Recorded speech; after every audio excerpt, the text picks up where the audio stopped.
Thanks, Rachel. And today I'm sharing Kathy's strategy with us called Numbered Heads Together. This is another Kagan cooperative strategy, and it really helps to scaffold for students so that everyone gets an opportunity to participate. It also helps with collaboration as a routine so that students learn how to share information together. The idea of this is that teacher would number off students into equally sized groups similar to a Kagan mat, and break them off into breakout rooms. In their breakout rooms, each group is going to work on their own prompt or problem to solve before returning to the main group. And one person from that group will share the answers recorded from that small group. Now, as each group goes into their room, they can use the Kagan strategies to help know who's the recorder, who's going to share and present, and who's going to keep those the time for what's happening in the group. Now, the story that we're working on today is a benchmark story, and this is just one of the many possibilities that you could use this structure for. So this is a short read. It has a couple pages to it, and you can see through the images that it's very visual for the students to be able to start thinking about. As the students read this story, we're going to be summarizing the ideas and reflecting on the images to retell what the story could be about. So the next slide is just going to tell you more about the story. And then the final slide is going to be the images broken up into groups.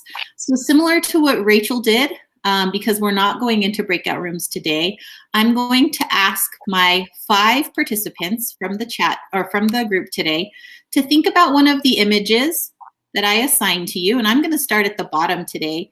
And Nadine, if you could look at image number 1. Mark, if you can look at image number 2. Jessica, if you could look at image number 3. Cynthia, if you could look at image number 4. And Cindy, if you could look at image number 5. Thinking about the story, and because we didn't have time to read the story today, you can make it up, of course, based on what you think this story might be about, unless you've read it. And just, I'm going to give you a minute to think about what that story might be about and what your image might represent as you summarize and retell the story for us.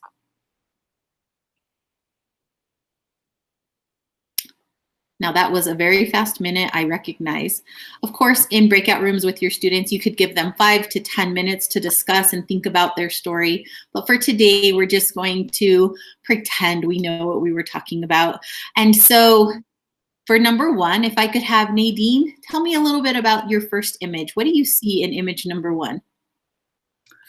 Everyone is happy. There's some sort of festival going on, and everyone's chill and having a really good time.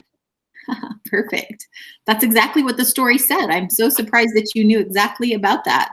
Mark, tell us a little bit about image number 2. What's happening in this story? I kind of cheated and went and looked at all of them, and I think it's like an African-American legend, and it's either hailing, or I think it's hail or some kind of ice particles that they're thanking the heavens that these came down, because if you go to number 5, it looks like it turns to water because it's a arid environment. So that's kind of my interpretation. Perfect. Thank you for sharing with us today. Number 3, can we get Jessica?